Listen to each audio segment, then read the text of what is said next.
सर्वसामान्यांच्या हक्कासाठी नेहमीच लढा देणाऱ्या आणि त्यांच्या समस्यांना वाचा फोडणाऱ्या नाशिक लोकशाही न्यूजला 3 वर्ष पूर्ण होत आहे। आपल्या दर्शकांना अचूक आणि वेळोवेळी नाशिकमध्ये घडणाऱ्या घटनांची माहिती गेल्या 3 वर्षांपासून नाशिक लोकशाही न्यूज वृत्तवाहिनी देत आहे।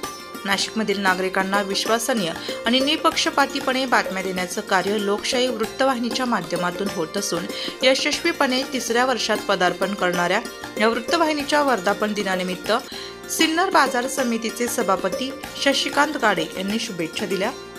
मी शशिकांत गणपत गाडे, सिन्नर कृषी उत्पन्न मार्केट कमिटी सभापती। नाशिक लोकशाही न्यूजचा 25/6/2024ला 3रा वर्धापन दिन येत आहे। त्या वर्धापन दिनाच्या सिन्नर कृषी उत्पन्न मार्केट कमिटीच्या वतीनं तसेच महाराष्ट्र द्राक्ष बागायतदार संघ पुणे यांच्या वतीनं त्यांना खूप खूप शुभेच्छा। वृत्तसंकलन विभाग, नाशिक लोकशाही न्यूज, नाशिक।